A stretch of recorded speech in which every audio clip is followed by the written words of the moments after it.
Hi, and welcome to video number 5, where you get to learn how to create your outline and create your services.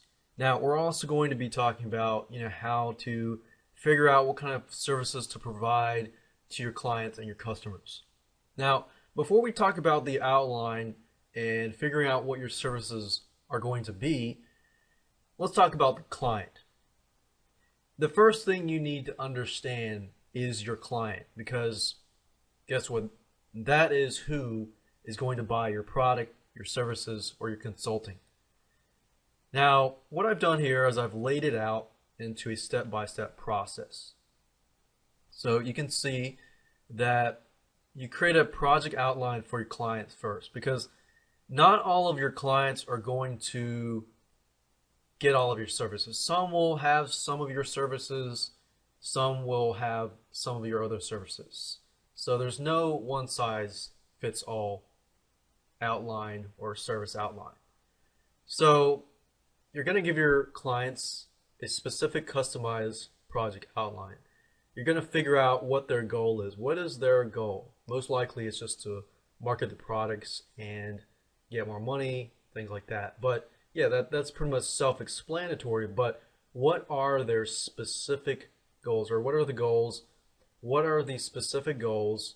And then you need to figure out, okay, how can I get that client to that goal by using specific strategies? And then how realistic are these strategies? How long is it going to take? And of course, what do you need to do to get this client to their goal? Now, keep in mind that not all clients are created equal, and not all of their businesses are going to be the same. So really, there's no one size fits all. So that's pretty much a general view of understanding your clients. And like I said, there's no one size fits all plan. However, if you understand, you have your outline created, you have your services created, and you try to figure out all the services that you can provide, then you can customize it. So the first thing you need to do is you need to meet with your customer. That's pretty much the primary thing. So you need to meet with your customer first. You need to ask them lots of questions. See, the more questions you ask the customer, and you can even give them free advice, that's fine. You don't want to give too much advice, but you want to give enough advice to let them know that you actually care about them. And you're sort of building that relationship with them as you meet with them, because you've taken time, you're giving them some advice up front, what possibly they might need to do. And you might have a free consultation first, and then you can get a good view of what they need. What do they do? Are they potential prospects? For example, in the consulting world, generally you want to reach the type of customer like lawyers, accountants, people who have clients that pay them a lot of money. So if the clients are paying them $100, $200, $300 an hour, you can expect that these types of clients will most likely take you pretty seriously. So these types of clients generally would rather you do it all.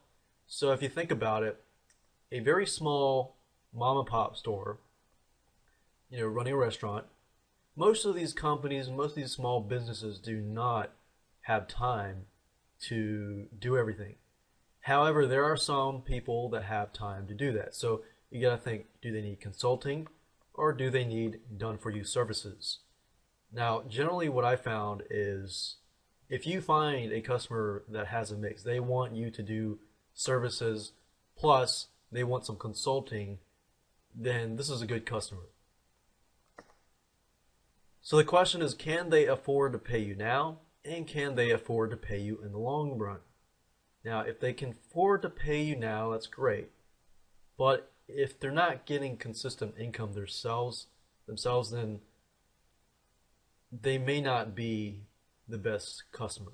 So if they pay you, let's say $5,000, $10,000 up front to do a done-for-you service, that's fine. But if they want ongoing services from you, that's the ideal client. And you've got to think to yourself, which clients can you take and which clients must you walk away from? Because you can't take every single client, otherwise you might miss out on clients who are willing to pay you a lot more money. But at the same time, you want to deal with customers who want to deal with you as well. Because some customers will not take you very seriously, therefore are not willing to pay you much. Or they're willing to pay you a lot of money, but they expect a ton of stuff. So you want to get somebody who you can help, but has a realistic feeling of what they want, or they know what they want, and they know it is realistic. Ask them questions about their business. Get to know their business. If it's a plumbing business, get to know what is their business all about. How do their customers come and find them and pay them and things like that. And what are they doing now? For example, right now I'm consulting a realtor, and I've asked her, I said, what are you doing now to get people to your website and to get referrals? Well, a lot of what she's doing right now is primarily offline marketing, flyers, business cards, things like that. But in this case in point, she's not doing a whole lot of online marketing, and that's the key. What are they missing? Well, in this case, the realtor is missing a lot of online marketing. She's not doing video marketing, which can really help offline businesses. And I can see so many potentials and so many things that I can offer her if I know what is missing. So what are they doing now, but what are they missing? Because this is a great opportunity for you to write pretty much everything that they are missing. Now, you got to realize that you only want to give your client what they need. Do not sell them something that they do not need or they feel like they do not need, because most clients don't like to be sold to. If they feel like you are selling to them, then they are going to walk away and you are going to say bye. So you are in this business because you want to consult and you want to help your customers. So only offer them what they're missing, but what they need. And can the missing items be fulfilled by your services and consulting, which is pretty much what I talked about earlier. Now let's move on to the outline for your services and writing up your proposal. Now this is basically a template. You can follow these templates for your own creation of your services and your outlines and things like that. So I'm going to give you some ideas so that you can understand this in a better light. So the first thing you need to do is you need to figure out what your goal is. What are you aiming to achieve? Like, what kind of service are you going to create? Then you need a specific strategy. How are you going to get to that goal in general? It doesn't need to be super specific, or it can be in the middle of general and specific, but you need a strategy. You need to know how to get to that goal. How realistic is that goal? You got to ask yourself, how realistic are these goals and are these strategies? Are you shooting for the moon, or are you shooting for something that's closer, that is more achievable? Because if you shoot for the moon, then guess what? When you promise too much, I've learned this in the past, but if you promise too much and you charge, let's say, $5,000 for something that you're shooting to the moon for, then your customer is going to expect a lot more. When you don't fulfill it, guess what? They could just either get their money back or harm your credibility and your reputation because you did not fulfill your promises, or they could sue you. So you definitely want to keep in mind, you got to do your research beforehand, and you got to do brainstorming beforehand before you go all out. Then you need to figure out, what are you going to do? What are the exact steps that are needed to take to fulfill this goal? What do you need to do? And it all makes sense when I give you an example. Then you also need to figure out the turnaround time. How long can this take? And be sure to give yourself at least 1.5 or 2 times more worth of wiggle room. So, for example, if you feel like you're doing video consulting or Facebook marketing, and you feel like an ad takes about an hour to set up, I would give yourself 1.5 hours or 2 hours to set up the ad campaign. Because remember, a lot of times when we estimate services that we do, at least I do, you got to know yourself, of course, as well. I know that I tend to estimate a lot smaller. So if I tell somebody, hey, I'll have it done in about 2 days, that's usually a whole week for me in reality. So I found that I know myself and my estimation is a little off. So you've got to give yourself a little bit of wiggle room. So let me give you an outline example. Let's talk about a goal. Let's say that our goal is we're going to set up an online video marketing consulting firm or service.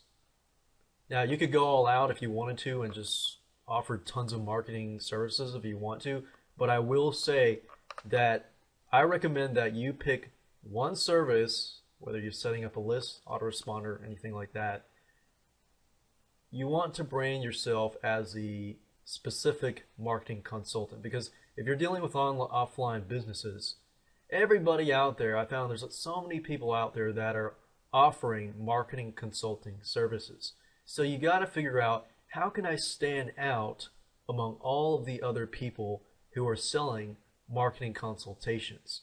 Well, if you go towards a niche and you're very, very specific, then, for example, online video marketing consultant, you can help people market their videos, their content, but at the same time, when you meet with them, you say, hey, not only do I do online video marketing, hey, I can set up a Facebook ad campaign, I can do a Google pay-per-click ad campaign, and all these other things. But you can sell yourself, your services, when you actually meet with a person. So in this case, I'm doing online video marketing consulting. I'm helping businesses market their products and services through online video.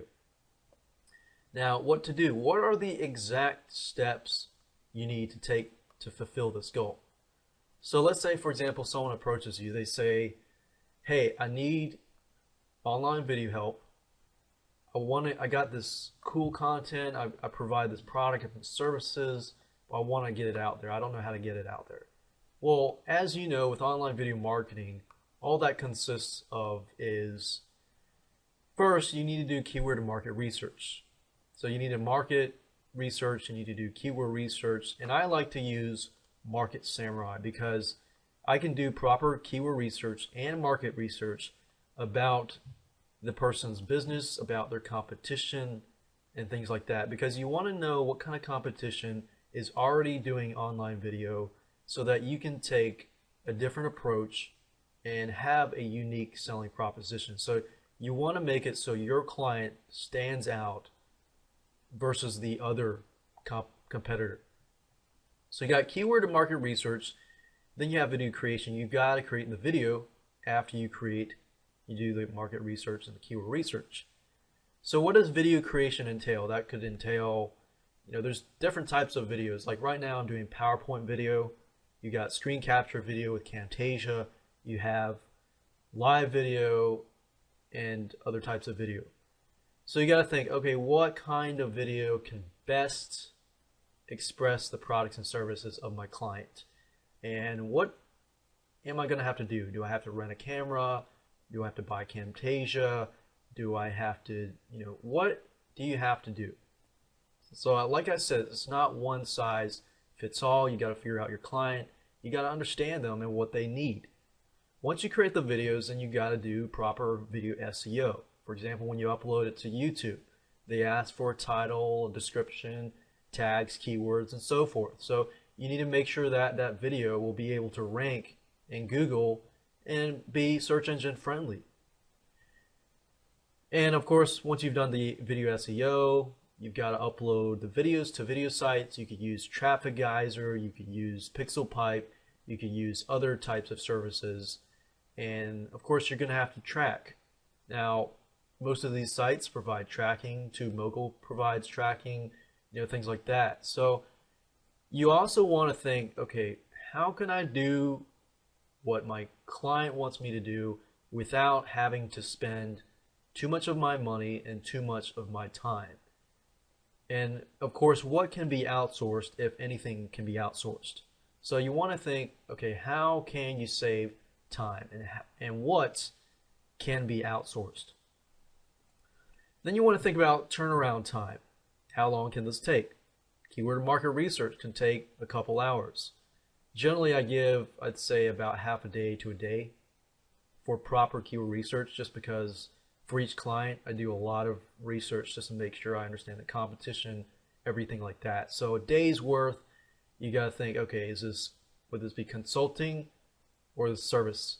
If I'm doing the work, then of course, that's going to be a service. But if I'm just consulting them and I'm telling them, hey, you need to do this, this, you need to do keyword market research, video creation, video SEO, blah, blah, blah, blah, blah, blah, blah, then that's consulting. However, I will tell you, most of your clients, they don't really want to learn about video marketing. They would rather pay you money to do video marketing. So for most cases, I found it tends to be done for you services. On rare cases, if somebody wants consultations, I'll give them a video that maybe I created, or you can go online and find video marketing videos and training and just hook them up with that. But at the same time, generally, I would recommend that you do the done for you services, because if you do consulting and you just send them to a video marketing page or somebody else's site, you're pretty much sending those people and those clients to the other site. So you don't want to do that. You want to keep track and you want to keep that customer so that you can help them one-on-one. And of course, research your competition. I showed you how to research competition briefly in the previous videos, but I cannot emphasize this more than enough. You've got to research your competition so that you understand what they're doing and what kind of prices they are charging. If you understand your competition, then you can understand what you can provide and what you can provide more. Now let's talk about your prices. I'm going to give you an overview of your prices, and then I'm going to give you an example by using the video marketing consultation prices. So when you're figuring out your prices, you've got to ask yourself, what are considered services and what are considered consultations? Now, preferably, I'd prefer to charge service-based per project. So you've got to know yourself if you're going to charge any price. For example, if you're going to set up an autoresponder and you tell the client, I'll set up the autoresponder, I'll set up your list for $2,000. Or what if you said $500? We'll just use an example.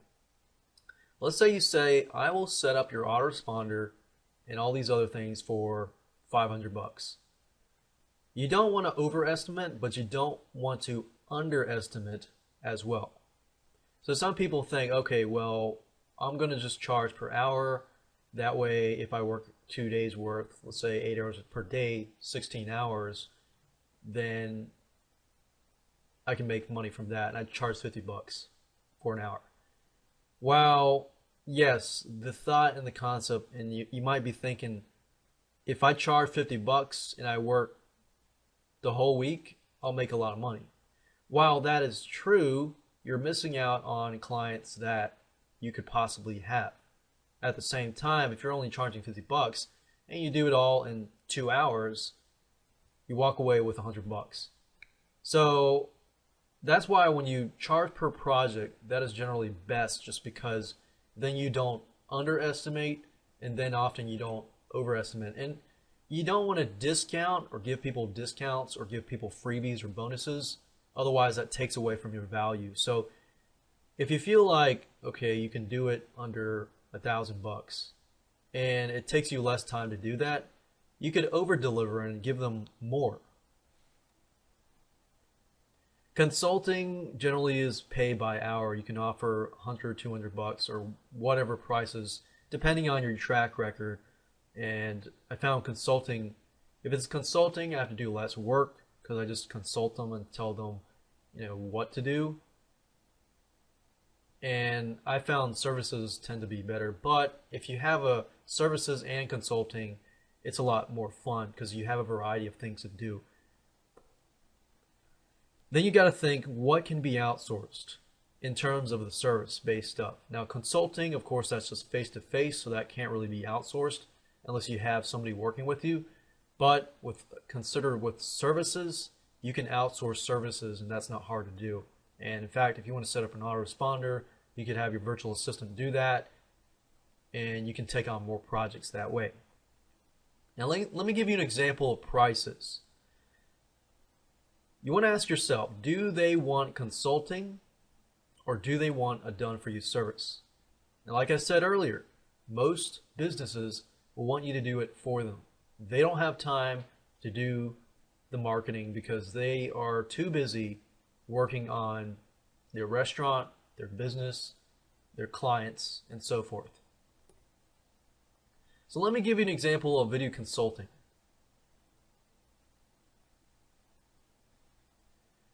So what you need to do is you need to break it up. You need to break up. So keyword and market research would be one thing, video creation another. So video market research, like I said earlier, usually I give it about a day. So if you were to spend, let's say, 8 hours a day, charging $250 an hour, 8 times $250 an hour, or even $200 an hour, that's $1,600 or more. So that's a day's worth. So you can say, okay, if I charge $50 an hour, get this. But if you're doing services, that's why I say charge per project. Keyword market research, video creation, video SEO, uploading videos to video sites with Traffic Geyser, and tracking. And of course, there's a lot more that entails with video consulting, but these are pretty much the primary ones. So you want to figure out, okay, what are the specific goals and what does it take to complete the video consulting and done-for-you service. Which one takes the most time? Well, keyword market research probably only takes about a day. Video SEO, once you've done your keyword market research, that should be easy, just a couple hours. I would say if I said an hour, I'd give it 2 hours. If I say 2 hours, I give it 4 hours, just because I don't want to underestimate. But of course, if I overestimate, I'll tell the client and I'll usually give them some money back or discount it. Video creation takes the most time besides keyword market research. Video creation tends to take a lot more time because depending on what type of videos, you gotta think of, okay, what kind of video am I going to do? You gotta prepare the content, you've got to edit the videos, you've got to render the videos, and then you've got to upload them. You have to have a place, to host them. But of course, we're using YouTube, so that would not be an issue. You've got to upload to video sites. Traffic Geyser takes time to set up, but once you set it up, then you're pretty much set. But you need to be able to outsource this type of stuff. Tracking, YouTube, all these other sites provide tracking. TubeMogul provides tracking, so that's good. You want to think, okay, which site provides tracking the easiest so that I can just grab a report, create a report, and that's it. Because you also want to think, how can I make it easy for myself, but how can I make it easy for my client? Because the easier it is for the client, the happier they will be, and especially you provide the results as well.